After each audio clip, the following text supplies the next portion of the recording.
Welcome back to the channel. Today we've got our NBA predictions here for February 24th, and we've got 8 games today in the National Basketball Association, and obviously we're going to predict every single one of them like we've been doing all season long, and we will continue to do all season long until the NBA Finals, where LeBron James and Luka Doncic get their ring.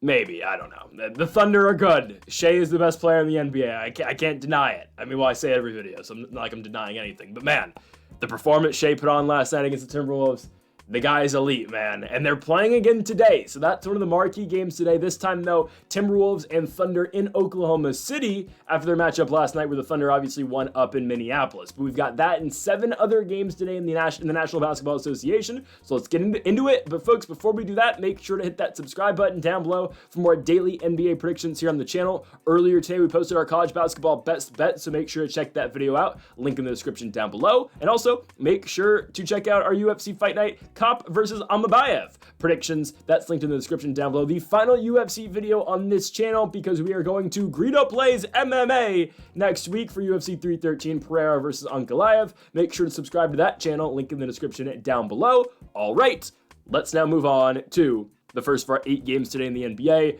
We kick things off in Detroit, Michigan at the Little Caesars Arena between the Los Angeles Clippers and the Detroit Pistons. Well, the Pistons got the Hawks yesterday, right? A late game push by Atlanta was not enough. The Pistons, find a way to win that game in Atlanta. They return home now against the Los Angeles Clippers, and we are taking Detroit. I'm not the biggest Detroit guy, I'll be honest, but I do think they beat the Clippers here. We'll see. Again, both Kawhi, all 3 of Kawhi and Norman Powell didn't play yesterday. Ben Simmons has already been ruled out, I believe. So we'll see. We'll see if Kawhi and Norman play tonight. Usually, again, when Kawhi and or Norman Powell don't play the first half of back-to-back, they usually play the second. But still, we will see coming out the All-Star break. I still, regardless of who plays, I expect the Pistons to win. This is a tough Detroit team, especially, again, with the Clippers coming off a second half of a back-to-back. I get it, Detroit's doing the same exact thing, but the Clippers lost yesterday. The Pistons are playing with a bunch of momentum right now on a 6-game winning streak. Sure, 5 of those wins are against non-playoff teams, but a good victory yesterday against the Atlanta Hawks. Obviously, Trey is doing his all there. He's trying. He's putting up 40 points every single night, and his team's losing, but yet they're still probably going to make the playoffs because that's how the East works. But Cade Cunningham, man, obviously, first-time All-Star this season. Cunningham in the victory over the Hawks last night, 38, 7, and 12. The guy is truly elite. This Detroit team is good. Are they built for the playoffs? Likely not, but still, in a regular season spot against the Clippers tonight, I expect them to definitely win.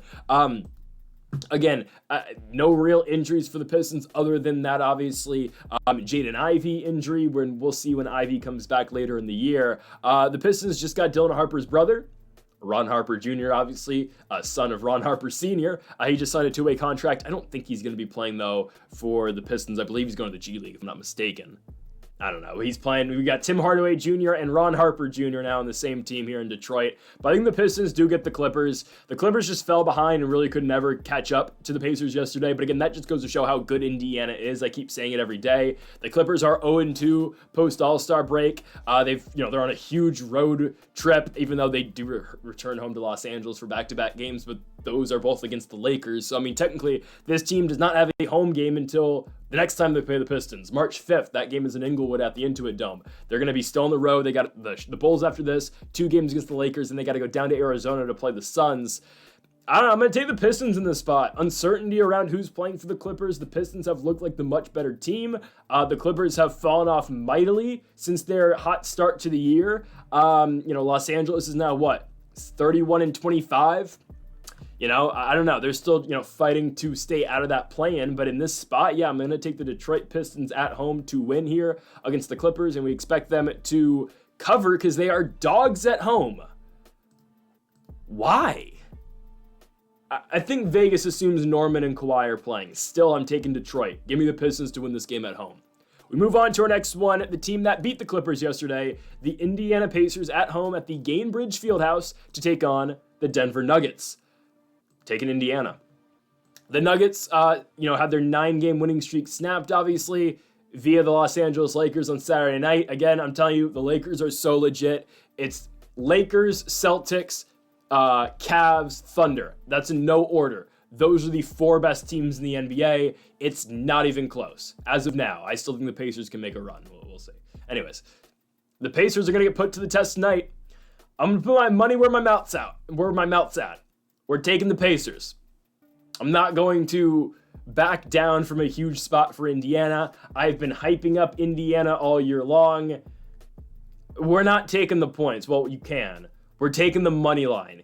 Indiana money line at home to beat the Denver Nuggets. Denver came to Indiana last year. I was at that game, and it was very competitive, but the Nuggets found a way to win at the end of that basketball game. Obviously, Jokic did his thing.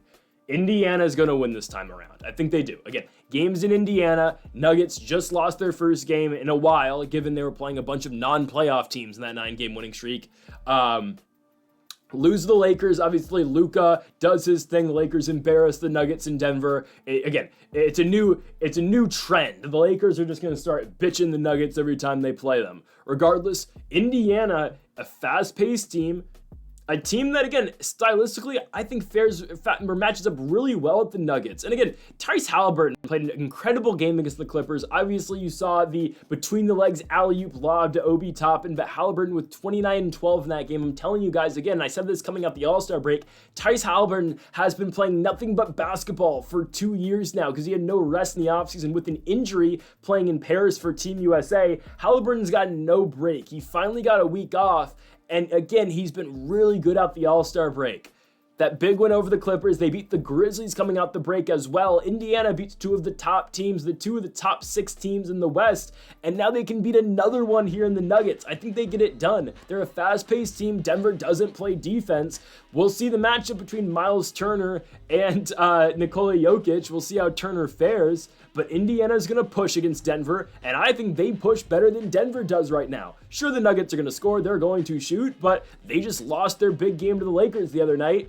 I think, again, coming off a loss the first time in a while, I think the Nuggets actually lose. I'm taking the Indiana Pacers at home to not just cover the points. No, we're taking Tyrese, Pascal Siakam and company to win the game at home in Indianapolis. We are all over the Pacers tonight at plus money. The Nuggets don't play defense. The Pacers don't really either, but still, Indiana's going to outrun this team. I'm taking Indiana at home. They are 9 games over 500 to get 10 games over. Give me the Pacers at home to beat the Denver Nuggets. We go on to our third game of the video, and we go, oh God. So I had excitement for those first 2 games. The Philadelphia 76ers take on the Chicago Bulls. Well, guys, if the Bulls lose today and the Nets win, the Nets will be in the play-in as of now. And we'll get to the Nets in a minute. It's a very winnable game. Philly, Chicago. I'm taking Philly. Guys, again, if you haven't been watching, which you should watch every day, Chicago's on a 6-game losing streak. They're still in the play-in. They're 13 games under 500. They are still in the play-in. Philadelphia is 16 games under 500. They are on a 7-game losing streak, and they're 1.5 games out the play-in. They will be a game back if they win tonight. What's going on? Stay away from this game. I got really close to picking the Bulls here, but at the last second, I switched this to the 76ers. I don't know if Joel Embiid's playing or not, right? So Shams came out with the report yesterday that Embiid is going to explore options with doctors for his knee injury. Don't be surprised if he just shuts it down. I would think that's what's going to happen, and Philly's going to prepare for next season. I think there is a definite possibility that Joel Embiid, in the same game that he got benched in against the Nets the other night, has played his last minutes as a Philadelphia 76er. If he gets shut down, well, I don't think he's going to play tonight. If he gets shut down, I would expect Embiid to get moved in the offseason. Which team will bite for Embiid? I don't know. Legitimately, I don't know who's going to bite on Embiid right now. I couldn't even give you a squad, legitimately. Okay, I will, but I'm trying to think. Who would bite on Embiid? What team needs a center that would bite? I'm not going to say Lakers, because I don't think the Lakers are going to do that. What team would be willing to take on an Embiid right now who is just, we don't know what he's going to be? Warriors. I don't think the Warriors would take, I don't think the Warriors don't have money for him. Phoenix? But, I mean, Durant's going to leave. They could go Embiid and Booker. That would be weird. I'm just trying to think, though, legitimately, who would take Embiid? The Hawks are going to be in no position to win. The Magic aren't taking Embiid. The Pistons have Duren. I think they're going to keep Duren. The Bucks, can they pay him? Probably not. Maybe he just stays, but like I feel like Embiid's done here. I really think he is. What other team could take him? Nah, Houston. Nah. Would Houston do it? Maybe. No, they got Jabari Smith. I was thinking maybe they could just pair Şengün and Embiid. They definitely wouldn't do it. Yeah, I don't know. There aren't many spots Embiid could logistically go to. I could see Milwaukee if they could pay him potentially. Clippers, they got Zubac. I get it. The Warriors, Suns. I think Suns is probably the most logistical answer. If the Suns are trying to somewhat compete post Durant and they still have Booker, obviously, I could see Embiid going to Phoenix. I just don't know what he's going to be, though, with the injuries. I don't know. It's a big question mark. I'm going to take Philly to beat Chicago here. The Bulls have been so unimpressive. Obviously, again, they traded Zach LaVine for Zach LaVine without a dunk package. Kevin Huerter, I'm joking. I think LaVine's a great player. The Kings fans just don't like him right now. And we will, cap off the video today with Sacramento Kings basketball at home. Josh, the one bright spot for the Bulls post All-Star break is Josh Giddey's actually been incredible. Josh Giddey's been playing great ball. Guys, Giddey in the 2 games post All-Star break, 27-16 in the victory over the Knicks at 16 boards, and 24-10 assists in the loss to the Suns. Again, they haven't won a game since February 4th. Again, the loss to the Knicks and the loss to the Suns. But Josh Giddey's playing great ball. I'm happy for Giddey, seriously. Again, the Sixers haven't won since February 4th. I'll take Philadelphia. I think they're better without, well, they're not better without Embiid, but I think they're still better than the Bulls. I'd expect Tyrese Maxey to have a night, but Maxey's questionable. If Tyrese doesn't play, then this team's led by Paul George, and that means the Sixers lose. So stay away, don't bet on this game, but if Maxey doesn't play, I think you might be able to get decent plus money on a Bulls team who hasn't won in 7 games. But again, with no Tyrese Maxey, a Paul George-led Sixers squad's not winning a game. I don't care they're playing the Bulls. The Bulls will find a way to get it done. All right? Stay away completely. But if Maxey plays, we do expect the Sixers to win. Okay? And the Sixers, by the way, are no longer oh crap, don't want to run into them in the play-in. It doesn't matter. They suck, right? I actually want to see the Nets in the play-in. I'd rather see the Raptors, but the Raptors aren't going to make that push. I wouldn't mind seeing that young Nets team. The Nets are low-key turning back into what they were in the beginning of the season. Just a fun young team who might be able to get you and should be able to cover. That's what the Nets are turning back into. And Cam Thomas is getting close to returning. He's not playing tonight, but the Brooklyn Nets go on the road to Washington, D.C., and the Brooklyn Nets guys will find their way back into the play-in with a victory over the Washington Wizards tonight. The Nets are back.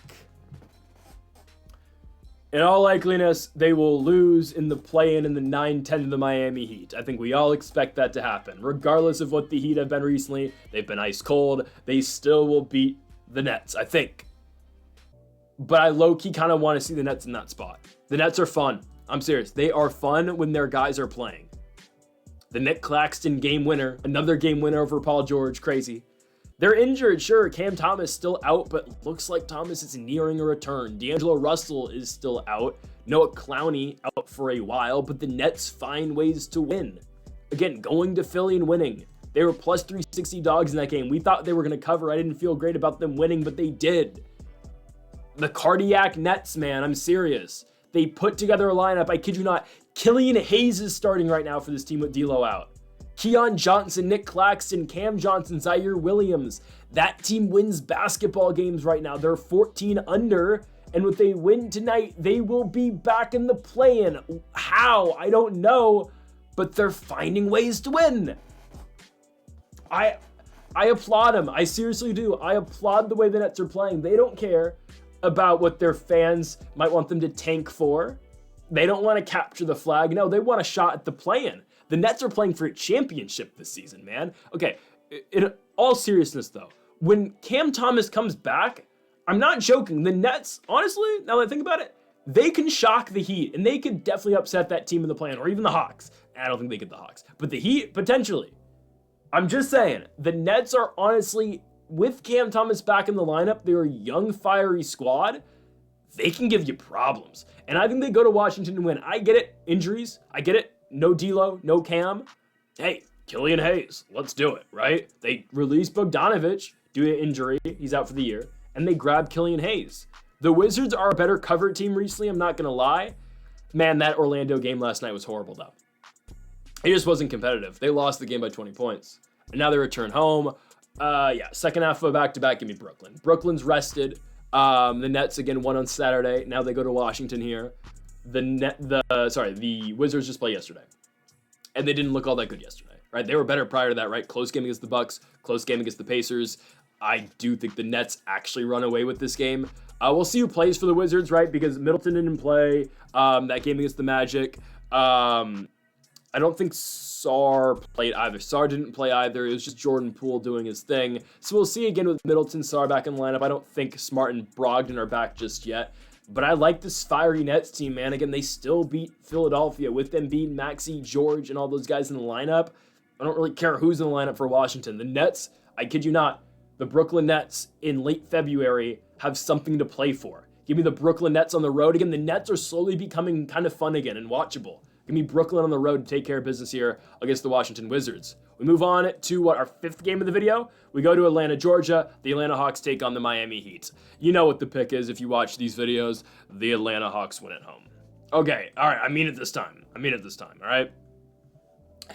They just been on the wrong end of so many close games recently, man. And Trae Young's numbers, Trae's put up 38 points in 3 straight games. Like right on the dot, 38 all 3 times. He just needs help. He's no help on this team. It's so ridiculous. Just wait till he's on Orlando next year, and then, all right, the Magic become a legitimate contender in the East. Or wait till he's on, I don't know, where could he go? Sacramento? No, I don't want to see him in Sac. Phoenix? I could see that.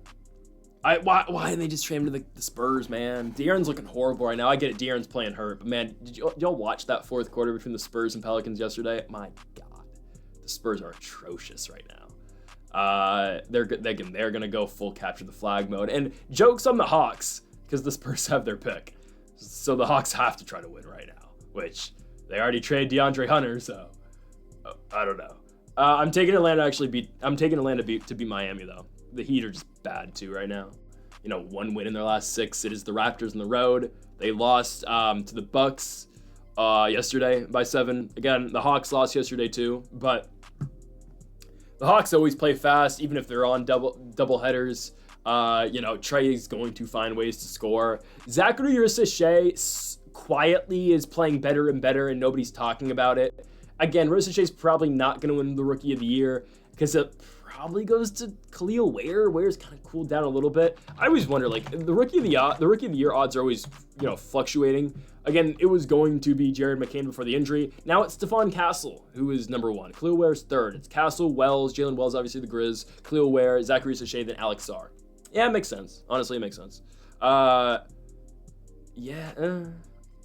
Rissache, again, number 1 overall pick. He's just not getting talked about enough because he does play with Trae Young. But guys, quietly, Rissache now averaging 12 points a game. I get it. That's not number 1 overall pick levels of production, but Rissache has been playing decent basketball, and he's a serviceable starter for the Hawks. I think they beat Miami here. Miami's been ice cold. To the same extent what Trae Young's been doing for the Hawks, Tyler Hero's kind of been doing for Miami. He's been dropping 40, and they've still been losing. Second half of a doubleheader for both these squads. But I think the Hawks get it. Again, I do put so much trust into Trae Young because, again, he is elite. He's more than elite. It's just his team is god-awful. I'm taking the Hawks to find a way to win at home over the Miami Heat. Give me Atlanta money line to -110. I guess they're 1.5-point dogs. Don't care. Take the money line for Atlanta. We move on to our next game, and we go to Oklahoma City. And we've got the OKC Thunder taking on the Minnesota Timberwolves. Give me OKC. Personally, I'd stay away. I would, just because it's the second half of a back-to-back between these two squads. Minnesota did get them 2 games ago, obviously, in Minnesota. But then yesterday, obviously, Shea puts up the 38, and the Thunder win on the road.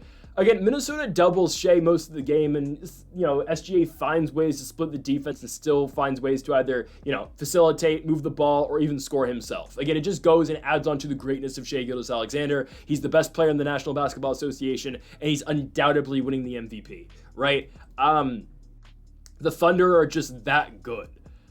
They should destroy Minnesota in a second half of a back-to-back. I don't know who's playing for the Timberwolves because Gobert didn't play yesterday. Randall didn't play yesterday. I don't know. I think more likely Gobert plays the second half of the back-to-back. I think Randall's still out for a little bit. Even Shinzo's still out. He might return soon, but he's not returning tonight. It's just they're so short-handed. And it feels like one of these games where they lost a very competitive game yesterday, the Thunder, and they kind of just collapsed on the road the day after. I kind of think this is a blowout. Again, it always is a factor with the Thunder game, but the Thunder I do think are a much better back-to-back team than Minnesota is, and especially with the lack of depth that the Timberwolves have right now as well. And again, there's no questioning Shea's greatness. He's just that elite. Again, I mean, we're just getting aura talking about him right now. I kid, but still, SGA is amazing, obviously, and this is one of the best defensive teams. No, they're the best defensive team in the NBA. They're good. It's going to take a really good team to beat them in the playoffs. Unfortunately for the Thunder, there's a really good team that plays in Southern California, and no, they don't play in Inglewood. They play on Figueroa Street. Just saying. The Thunder, though, will beat the Timberwolves, and my goodness, again, I'm getting really excited for a Lakers-Thunder Western Conference Finals. Just, that's peak basketball. It'll be great. Give me OKC. We move on to Utah. We've got the Jazz taking on the Blazers. Let's just be honest, no real playoff implications in this game. I'll take Portland. I feel kind of good, actually, about Portland here. -2.5. I don't know why. That's it, I'll be honest. Utah, they do play games where they did beat the Rockets. They did beat them. They did beat them on Saturday night. But Portland, again, has been playing pretty good ball. DeAndre Ayton's out for a while. It looks like Robert Williams might be out as well tonight, so that means just a lot of Donovan Clingan for the Blazers, but that's fine. They bounced back in a big way the other night, beating the Charlotte Hornets. Again, right, the Hornets Twitter says, this team's special this year after they beat the Lakers, and they proceed to just get blown out in 3 straight games after. We'll talk about them in a minute. But Portland's starting this very long road trip. They don't return home, guys, till March 9th. They've got a lot of road games coming up, and I think they start the road trip on the right foot. Again, we always talk about it, but we love the guard play out the Blazers. Anfernee Simons, Scoot, Shaedon Sharpe off the bench. I don't mind Kamara. Kamara is coming on this season, and Deni Avdija has been really good as well. The Blazers have potential. Again, for how stacked the West is, though, I don't know where that potential puts them at, if I'm being honest, just because, again, the Western Conference is absolutely loaded. But the Blazers are fun. Undoubtedly, they are fun. Utah, again, a team that's just years away. Somehow, they've split their last 4 and beat the Lakers and the Rockets. But I expect the Blazers to get this one done on the road. I think they are able to put more points on the Jazz here than the Jazz are able to put up themselves, obviously. And Utah, again, is just so injured all the time. Walker Kessler questionable due to an illness. Marketing questionable with lower back soreness. Clarkson out. John Collins out. Yeah, I'm going to take Portland. Give me the Blazers on the road to take care of business in Salt Lake against the Utah Jazz as we close the night with the Charlotte Hornets and the Sacramento Kings. Guys, the Kings are going nowhere, but yes, they will blow out the Hornets tonight, right? It's just Sacramento is so bad, man. When they play good teams, they are going to get killed, and that was apparent the other night when they took on the Golden State Warriors. I am never picking the Sacramento Kings to win a half big-time game ever for the rest of the year because they're just horrible. They have no identity on offense other than DeMar DeRozan, which was kind of the problem with this team. Like, all right, when you bring in DeMar, he's a great player, but he doesn't fit the Kings mold. But now, again, the Kings lost their offensive mold because they trade De'Aaron Fox. So now they're just fitting back into the DeMar DeRozan mold, which is great. But the thing is, they get no production anywhere else. Shout out to Markelle Fultz. Played a really good game in his first game back in the association against the Warriors on Friday night. But the Kings have no identity. They should try to, hopefully they find something tonight against the Hornets, because they should blow the Hornets out. Again, the Hornets won their Super Bowl. They did. They won their Super Bowl last Wednesday against the Lakers. They've then proceeded to get blown out by 60 points to the Portland Trailblazers. And now they're going to California for back-to-back games in NorCal to the Kings and to the Warriors. Mark Williams, I believe, is out this game. LaMelo Ball, again, has kind of been struggling post-injury. He's still a good player, obviously, but LaMelo, again, the injury, you can tell, has kind of affected him. So, again, it has been a lot of Miles Bridges leading the charge offensively for this Hornets squad. But But again, guys, I'm serious. This team's just going to keep losing and losing and losing, but they somehow beat the Lakers. It's annoying.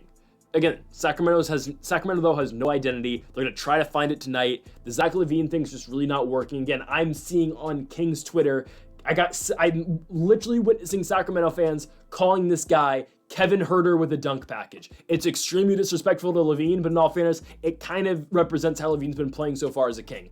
Obviously, we feel like eventually he's going to get it figured out, but that just again summarizes right now the Zach LaVine era and post-De'Aaron Fox era in Sacramento. In this game, though, yes, Sacramento should blow Charlotte out the water. The Hornets, again, struggled mightily the other night up in Portland. They should struggle in Sacramento as well. The Kings, again, just need to find their footing. I don't think they're a play-in team. I think they're the first team out. But in a spot like this, yes, they will be the Charlotte Hornets. So give me the Kings to close the night and a cover. And folks, that'll do it for our NBA predictions here on February 24th. If you have not yet, though, make sure to hit that subscribe button down below for more. Make sure to leave a like if you did enjoy the video. Make sure to comment if you do disagree with any of the picks. Folks, thank you all for watching, and Mamba forever.